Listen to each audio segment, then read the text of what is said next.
بدتمیزی سے اپنی بیوی کو اتنا دکھ پہنچایا ہے کہ وہ گھر چھوڑ کے ہمارا چلی گئی ہے، تو آپ ہماری صلح کرا دیں کہ وہ سسرال والے بھی میرے جاننے والے ہیں اور یہ گھر بھی میرا جاننے والا ہے۔ تو میں نے کہا کیا بدتمیزی کرتا تھا؟ کہتا تھا ماں کی اہمیت بٹھاتا تھا کہ میری ماں میری ماں۔ تو وہ ماں کی تو ہے لیکن بیوی کا بھی تو کوئی حق تھا۔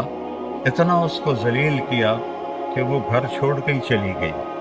تو ماں باپ کا حق تمہارے ذمہ ہے، تمہاری بیوی کے ذمہ نہیں ہے۔ پوری ذمہ داری سے کہہ رہا، تم زبردستی اپنی بیوی سے خدمت نہیں لے سکتے اپنی ماں کے لیے، اپنے باپ کے لیے۔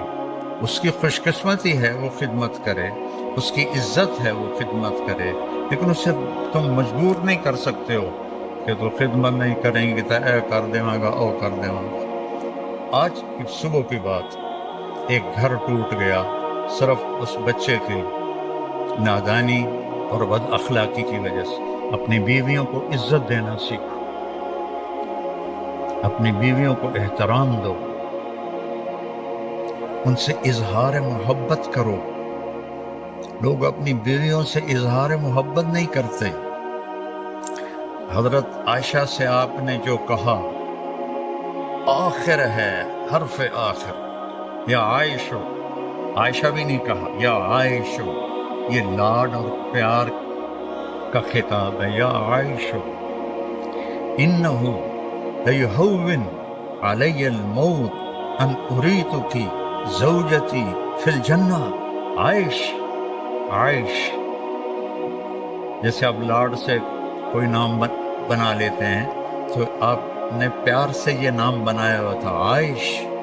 جب سے مجھے پتہ چلا ہے تو جنت میں میری بیوی ہے، میرے لیے تو موت بڑی آسان ہو گئی ہے۔ یہ اظہار تھا۔ جس نے اللہ کو دیکھا ہو اس کے لیے بھلا اس کے بعد کوئی چیز ایسی ہے جو موت کو پرکشش بنائے؟ ہم تو اللہ کو دیکھا ہوا ہے۔ یہ ہمیں سکھانے کے لیے اور گھر کی زندگی بتانے کے لیے کیا جملہ ہے، سونے کے پانی سے بھی لکھو تو اس کی قیمت ادا نہیں ہو سکتی۔ مجھے تو مرنا ہی آسان ہو گیا ہے جب سے پتہ چلا ہے تو جنت میں میری بیوی ہے۔ تو اظہار محبت کرو اپنی بیویوں سے۔ کوئی اچھے کپڑے پہنے، تعریف کرو، بہت اچھی لگ رہی ہو۔ کھانا پکا کے لائے، ماشاءاللہ یہ تو بہت بڑھیا کھانا بنایا ہے۔ حکیم ڈاکٹر عبدالحی صاحب حضرت تھانوی کے خلیفہ ایک مرید کے گھر کھانا کھانے گئے، کو کھانا بڑا پسند آیا تو انہوں نے اپنے مرید سے پوچھا کس نے پکایا؟ کہا جی میری بیگم نے پکایا۔ کہا اسے بلاؤ۔ وہ آ گئی، کہنے لگے بیٹی آپ کے ہاتھ کا کھانا کھایا، بہت بڑھیا تھا، بہت مہربانی۔ تو اس نے زاروں قطار رونا شروع کر دیا، زور زور سے۔ تو ڈاکٹر صاحب رحمہ اللہ نے فرمایا بیٹی رونے کی کیا بات ہے، میں نے تو کوئی ایسی بات نہیں کہی۔ کہ نہیں حضرت میں اس پہ نہیں رو رہی، میں اس پہ رو رہی ہوں کہ یہ جو آپ کے مرید بیٹھے ہیں، میں 30 سال سے ان کے گھر میں ہوں، 30 سال سے انہوں نے کبھی ایک دفعہ مجھے نہیں کہا کہ تو نے کھانا اچھا بنایا ہے، ایک دفعہ بھی نہیں کہا۔ ہم سیرت بھول گئے،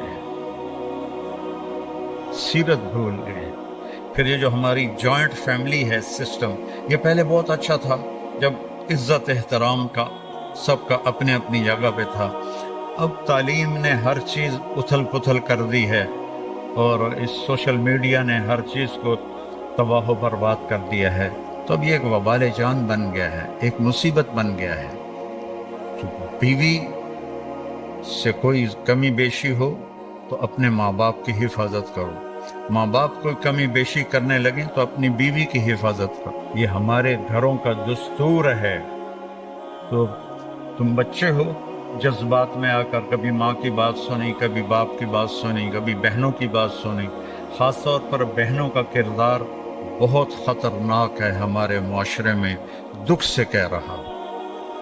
وہ ایسے کان بھرتی ہیں کہ وہ ایک بیچاری لڑکی اپنے بھائی کے ساتھ ایک ٹوٹا ہوا موٹر سائیکل اس پہ وہاڑی سے چل کے وہاڑی سے دونوں بہن بھائی آئے، کہا جی آپ سے بات کرنی ہے، میرا خاوند ہے، اس کی بہنیں میری شکایتیں لگاتی ہیں اور وہ میری پٹائی شروع کر دیتا ہے، مجھ سے پوچھتا ہی نہیں ہے کہ بات کیا ہے، مجھے مارنا شروع کر دیتا ہے، آپ کے بیان بڑے سنتا ہے، آپ اس کو سمجھا دیں تھوڑا۔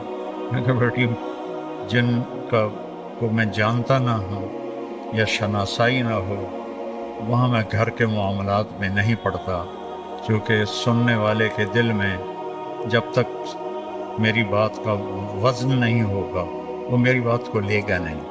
نرم بنو، اپنی ماں کی قدموں میں جنت ڈھونڈو، اپنے باپ اوسط و ابواب الجنہ، باپ جنت کا سب سے بڑا دروازہ ہے، ان کی خدمت تمہارے ذمہ ہے، ماں کی خدمت تمہارے ذمہ ہے، باپ کی خدمت تمہارے ذمہ ہے۔ اس لیے فقہا نے لکھا ہے کہ خاوند کے ذمہ ہے اپنی بیوی کو الگ گھر کا مطالبہ کرے تو الگ گھر لے کر دے، نہیں لے سکتا تو گھر کا ایک پورشن اس کے لیے الگ کرے، یہ بھی نہیں کر سکتا تو ایک کمرہ، ایک ٹوائلٹ، ایک کچن، یہ اس آنے والی بچی کا حق کے فرض ہے۔ اگر یہ بھی نہیں کر سکتا وہ تسبیح پھد کے اللہ ہو کرے تو روزے رکھے، کسی کی بیٹی کو برباد نہ کرے، اپنے آپ کو نمایاں کرو۔ میرے نبی جہاد کے سفر میں ہیں، جہاد کے سفر میں ہیں، اور جب سفر شروع ہونے لگا اور اماں عائشہ اونٹ پہ بیٹھ گئیں تو دیکھا تو گلے کا ہار کوئی نہیں تھا، کہنے لگی یا رسول اللہ میرا تو ہار گم ہو گیا، اور مانگ کے لائی تھی اپنی بہن حضرت اسما کا ہار تھا، وہ لے کر آئی تھی کہ میں سفر پہ جا رہی ہوں تو مجھے دے دو، تو مجھے تو پہلے ہار ڈھونڈ کے دیں۔ تو آپ نے جہاد کا قافلہ رکوا دیا اور فرمایا عائشہ کا ہار ڈھونڈو۔ یہ بھی تو کہہ سکتے تھے ہار کی کیا حیثیت ہے، جہاد کا سفر ہے، ہمیں آگے جانا ہے یا واپس جا رہے ہوں گے تو چھوڑو ہار کو، سب کو لگا دیا ڈھونڈو۔ اور عصر کے قریب سفر تھا تو وہ مغرب ہو گئی، مغرب عشاء کٹھی پڑھ لی، سفر میں تھے اور پانی ختم ہو گیا اور فجر کا وقت داخل ہو گیا اور پانی کوئی نہیں۔ اب سارے لوگوں نے ابو بکر رضی اللہ تعالیٰ عنہ کو طعنے دینے شروع کیے، ابو بکر تیری بیٹی کی وجہ سے آج ہماری نماز قضا ہوگی، پانی کوئی نہیں، وضو کیسے کریں گے، وضو نہیں کریں گے نماز کیسے ہوگی؟ تو ابو بکر رضی اللہ عنہ غصے میں آئے حضرت عائشہ کے خیمے میں، تو اللہ کے نبی آپ کی گود میں سر رکھے ہوئے سو رہے تھے، وہ تو باپ تھے، اب وہ بول بھی نہیں سکتے، اللہ کے نبی سوئے ہوئے ہیں تو اپنا چہرہ بنا رہے ہیں، اور ایسے کرتے کرتے نہیں رہ سکے، ایک انگلی یہاں ماری زور سے ایسے، تو عائشہ ایسے ہو گئی، انہیں پھر انگلی ماری، پھر وہ ایسے ہو گئی کہ کہیں اللہ کے نبی میری حرکت سے جاگ نہ جائیں۔ تو تھوڑی دیر کے بعد آپ کی آنکھ کھلی تو حضرت عائشہ نے کہا یا رسول اللہ سارے لوگ پریشان ہیں، پانی کوئی نہیں ہے، اب کیا کریں؟ تو اللہ تعالیٰ نے تیمم کی آیات اتار دی، فَتَيَمَّمُوا صَعِيدًا طَيِّبًا، تیمم کبھی کسی امت کو نہیں ملا۔ اس رات حضرت عائشہ کے ہار کے گم ہونے کی برکت سے سفر منقطع ہوا، پانی ختم ہوا، اور تیمم اللہ نے امت کو قیامت تک کے لیے دے دیا۔ جب یہ آیات اللہ کے نبی نے باہر نکل کے سکھائیں، اب سارے کہنے لگے ابو بکر تمہارے گھر کی کیا بات ہے، تمہاری برکت سے تو امت کو کیا کچھ ملا ہے، تمہارے گھر کے کیا کہنے۔